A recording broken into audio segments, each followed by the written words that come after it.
Hello, it's Bruce Russell here. I work in Guernsey in the Channel Islands.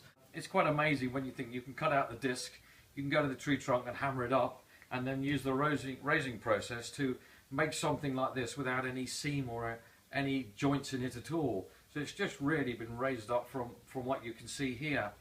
And it's a question of slight leverage, where in other words I'm holding the silver slightly proud of the stake and I'm drawing it down.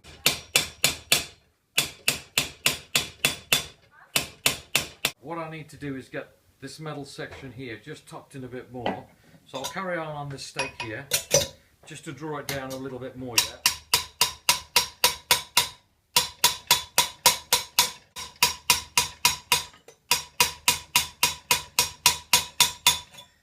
It's just keep going around, keep drawing it down the stake. It takes quite a long process to do it, but it's coming on quite good now. Another couple of hours or so and I'll have this completely finished, ready for planishing.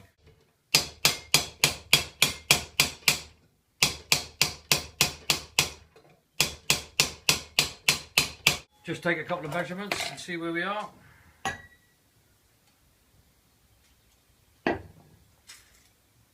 That's it, it's basically there now where I want it to be. So I can just get this completely accurate, this section. I'll use a different stake again, probably something more like this sort of shape that'll fit in there, the correct angle that I want.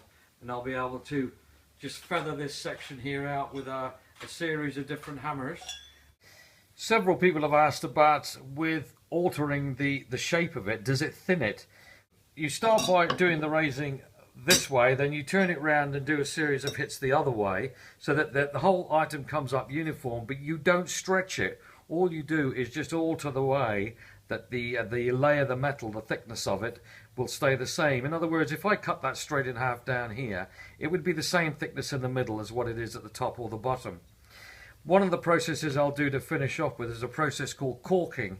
This is where a silversmith will use a similar hammer to this, and you hammer on the edge and you'll thicken it up, so I'll end up with a really thick edge. It'll probably be half again as thick as what you see, but that's one of the last processes after the planishing process. You can always tell a little tip as well if pieces are handmade, because you're going to always have this little compass mark in the bottom.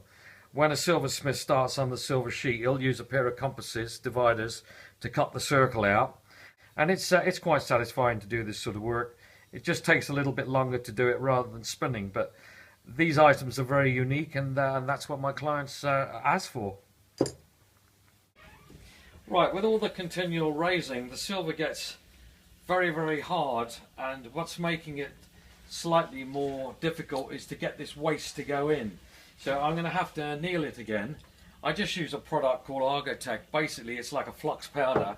You coat it over the silver, and then we'll just set a light to it like this here. This will then burn off to form like a glaze over the silver. Now I'm going to get this hot to get the structure to come back into the silver, and then what will happen is that I'll plunge it into the cold water, and then I can start to work on it again to carry on raising it.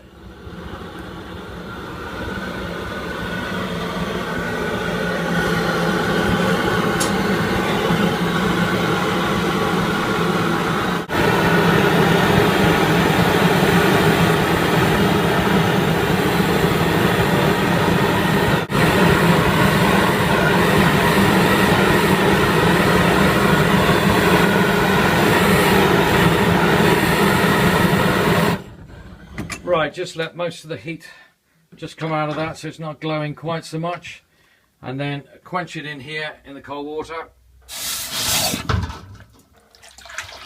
Now the Artisan, the flux that was put on it, as you can see, I'm just going to get that off with a little bit of hot water. Two tops now are absolutely spot on.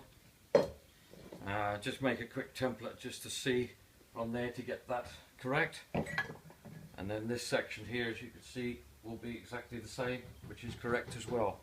So I'm just going to do a process called planishing. I've given this a quick polish and I've satin finished the end of the hammer, and planishing is just rows and rows of very fine little hammer marks. You can see I've already started inside. But the beauty of polishing it first and satin finishing that is that when I work on it, I can see exactly where I've been with the hammering.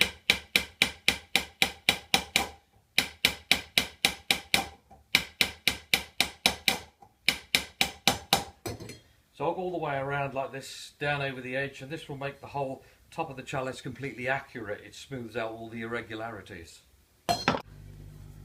Now the top section is completely raised up, you can probably just see the little planishing marks in it, which I'll remove those a little bit later when I've got the base, basically the main shape put together. But I'm now going to make the little ring. That's this section here that goes around. So I'm going to mark out a silver disc, and then I'll cut it out. There's the circle. Cut that out with a pair of snips like this. Just cut off the worst of the offcuts. And then I'll just go around. You can probably just make the circle out, just cutting it out with these snips here. There we are. You can see that I've drilled a hole in this section here, and I saw it out just with a piercing saw on a little bench peg like that. Incidentally, these are like a high tensile blade. They got very fine teeth in them, so as you pull down, it's just like a sawing action. It'll pierce through the silver.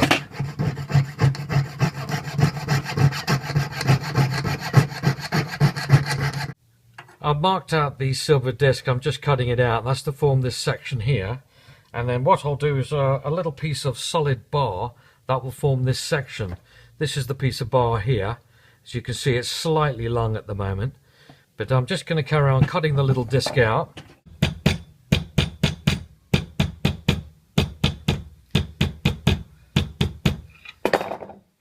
That's the ring now nearly made. That's going to take this section here, and that then is going to go onto the top like that. So that would then give me the same as the other little piece when it's all finally fitted. Now, as you can see, the central shaft, I'm just going to solder the little piece on at the bottom.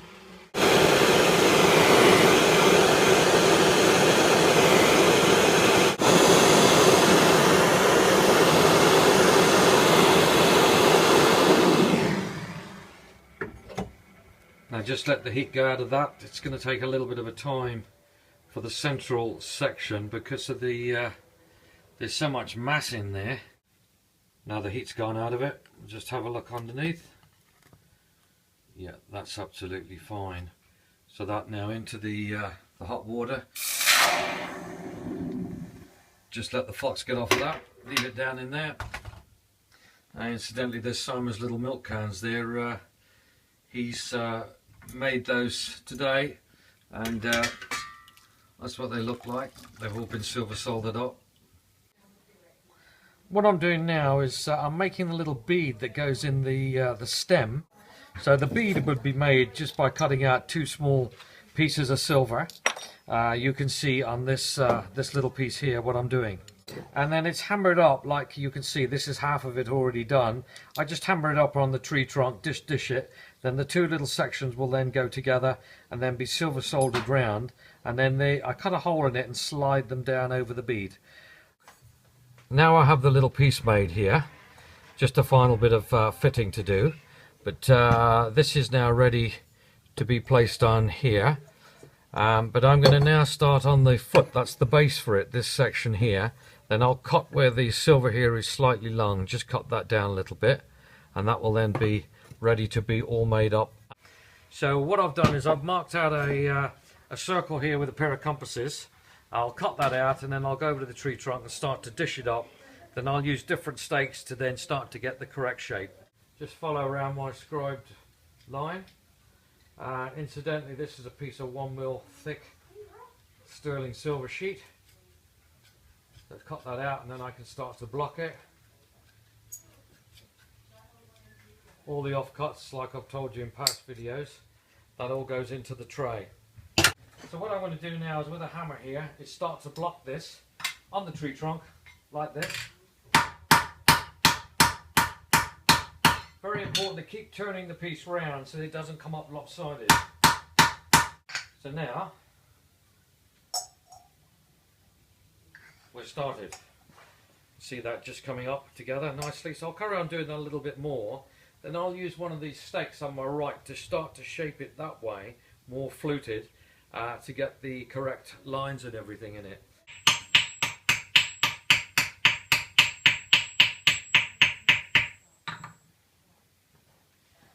Right, I've got really the correct shape that I want to get.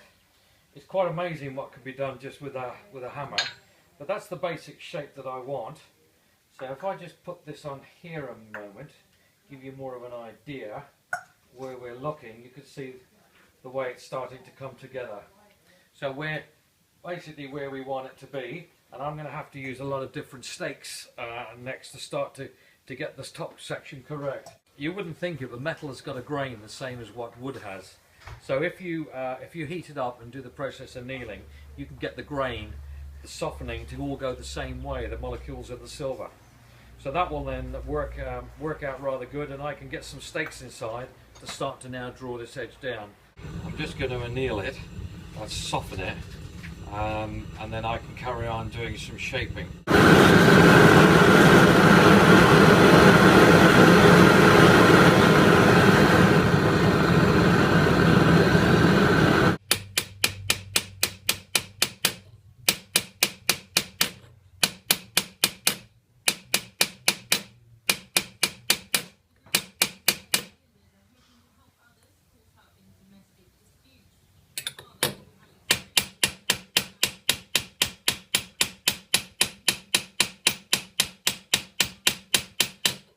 Now we've got the three separate components done, you can still see the tiny little plenish marks in each of the pieces. That will be removed out after. But next thing now will be to solder it all together. So I'm just going to solder it together around this middle section, and then it'll be then fitted to the top of the goblet there.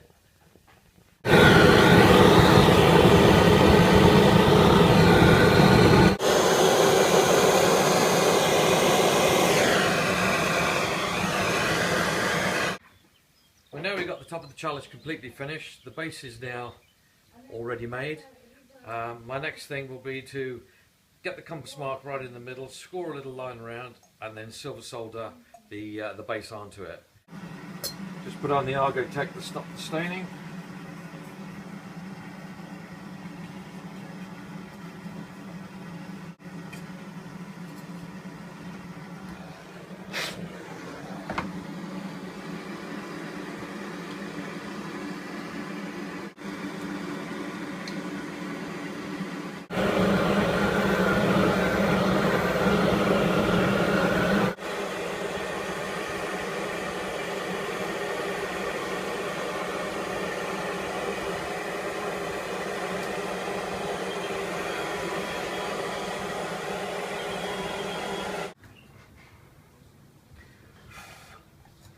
Well, now the goblet is all finished, all put together. I've just gone over it with some emery just to remove any slight imperfections, but I've left a slight little bit of the planishing marks in it. So I'm now going to polish it on the high-speed motor. This is like a hard compound, it'll just remove any fine scratches. Then after that we'll go with a rouge and a different mop to get it really shiny. So to get the scratches out, it's just done like this.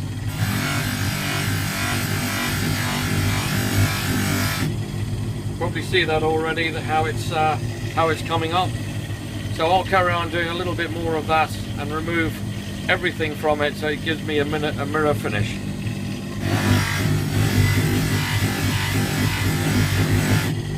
Now we have the finished goblet, all handmade from the flat sheet of silver. You can see the yellow inside, that's 18 karat gold, that's gilding that we do. You don't need to go goblets, but it gives it a lovely appearance, and it's nice for when you're drinking wine out of it. I hope you've enjoyed watching me make it. Keep popping back to see if there's any future ones that I'm doing. Bye for now.